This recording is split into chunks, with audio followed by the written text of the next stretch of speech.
بسم اللہ الرحمن الرحیم۔ آج ہم سورۃ کوثر کے بارے میں معلومات حاصل کرنے کی کوشش کرتے ہیں۔ اللہ تعالیٰ اپنی بارگاہ میں قبول فرمائے۔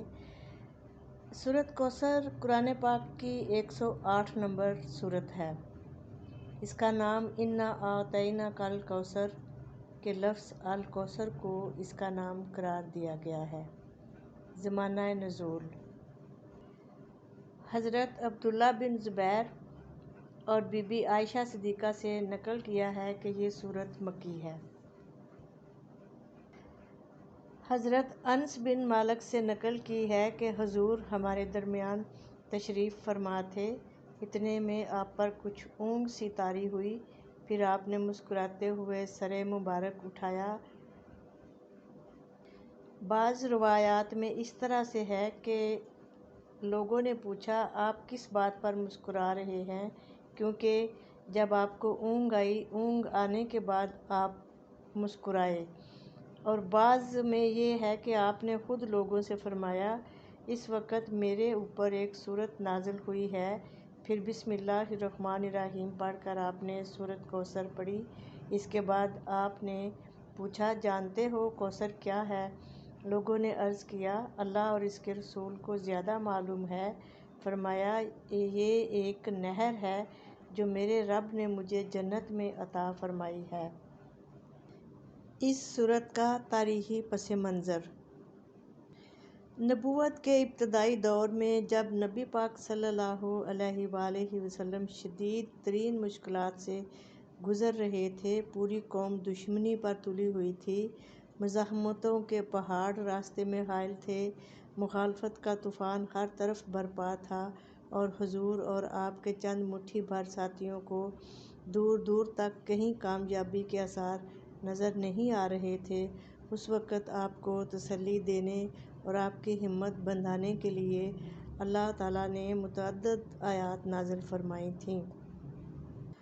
ان آیات کا ترجمہ کچھ اس طرح سے ہے کہ اللہ سبحانہ و تعالیٰ نے فرمایا تمہارے بعد کا دور پہلے دور سے بہتر ہے، اور عن قریب تمہارا رب تمہیں وہ کچھ عطا کرے گا جس سے تم خوش ہو جاؤ گے۔ ایسے ہی حالات تھے جس میں سورہ کوثر نازل کر کے اللہ سبحانہ و تعالیٰ نے نبی پاک صلی اللہ علیہ وآلہ وسلم کو تسلی بھی دی اور آپ کے مخالفین کے تباہ و برباد ہونے کی پیشین گوئی بھی فرمائی۔ قریش کے کفار کہتے تھے کہ محمد صلی اللہ علیہ وسلم ساری قوم سے کٹ گئے ہیں اور ان کی حیثیت ایک بے کس اور بے یار و مددگار انسان کی سی ہو گئی ہے۔ اکرمہ کی روایت ہے کہ جب حضور نبی بنائے گئے اور آپ نے قریش کو اسلام کی دعوت دینی شروع کی تو قریش کے لوگ کہنے لگے کہ محمد اپنی قوم سے کٹ کر ایسے ہو گئے ہیں جیسے کوئی درخت اپنی جڑ سے کٹ جاتا ہو۔ یہ تھے وہ انتہائی دل شکن حالات جن میں سورہ کوثر حضور صلی اللہ علیہ وسلم پر نازل کی گئی۔ قریش اس لیے آپ سے بگڑے تھے کہ آپ صرف اللہ ہی کی بندگی و عبادت کرتے تھے اور ان کے شرک کو آپ نے علانیہ رد کر دیا تھا۔ اسی وجہ سے پوری قوم میں جو مرتبہ و مقام آپ کو نبوت سے پہلے حاصل تھا وہ آپ سے چھین لیا گیا تھا، اور آپ کو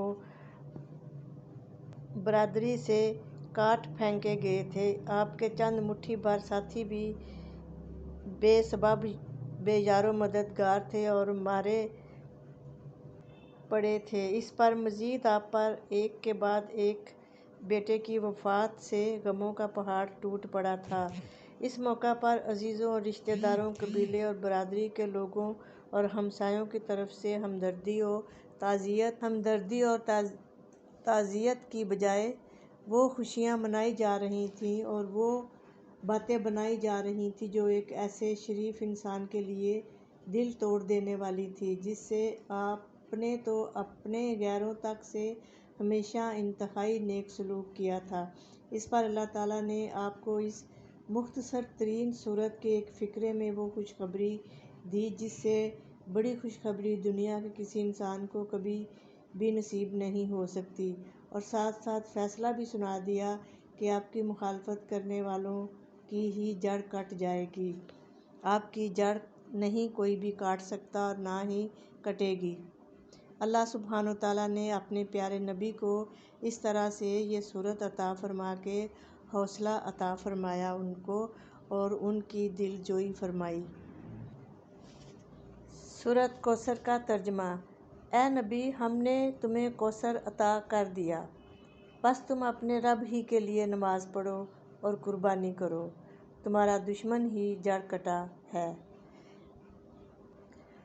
کوثر کا لفظ جہاں جس طرح استعمال کیا گیا ہے اس کا پورا مفہوم ہماری زبان تو درکنار شاید دنیا کی کسی زبان میں بھی ایک لفظ سے ادا نہیں کیا جا سکتا۔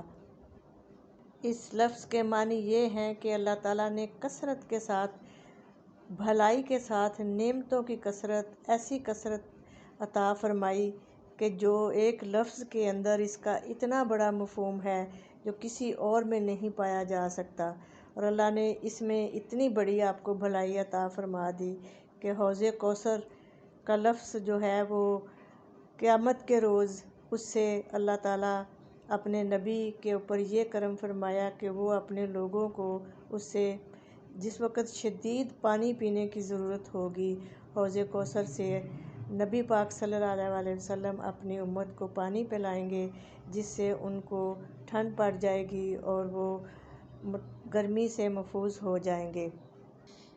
دنیا میں بھی لوگوں نے دیکھ لیا کہ کس فراوانی کے ساتھ اللہ نے اپنے حبیب صلی اللہ علیہ وسلم کو عطا فرمائی نعمتیں۔ اللہ تعالیٰ نے نبی پاک صلی اللہ علیہ وسلم کو بہت نعمتیں عطا فرمائیں۔ اس کے علاوہ کوثر سے مراد وہ مزید 2 عظیم نعمتیں بھی ہیں جو آخرت میں اللہ تعالیٰ آپ کو دینے والا ہے۔ ان کو جاننے کا کوئی ذریعہ ہمارے پاس نہیں ہے، اس لیے نبی پاک صلی اللہ علیہ وسلم نے ہمیں ان کی خبر دی اور بتایا کہ کوثر سے مراد وہ بھی ہیں، ایک حوض کوثر جو قیامت کے روز میدان حشر میں آپ کو ملے گا، دوسرے نہر کوثر جو جنت میں آپ کو عطا فرمائی جائے گی۔ ان دونوں کے متعلق اس کثرت سے احادیث حضور سے منقول ہوئی ہیں کہ اس سے زیادہ کسی اور صورت کو یہ مقام حاصل نہیں ہے۔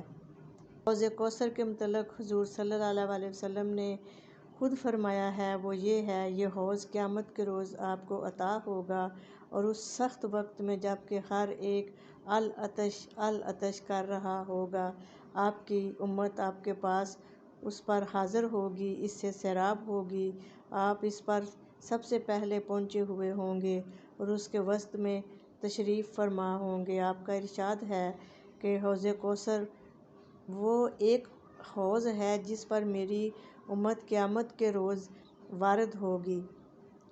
اسی طرح نبی پاک صلی اللہ علیہ وسلم نے اپنے دور کے بعد قیامت تک آنے والے مسلمانوں کو بھی خبردار کیا ہے کہ اس میں سے جو بھی میرے طریقے سے ہٹ کر چلیں گے، اس میں رد و بدل کریں گے، انہیں اس حوض سے ہٹا دیا جائے گا۔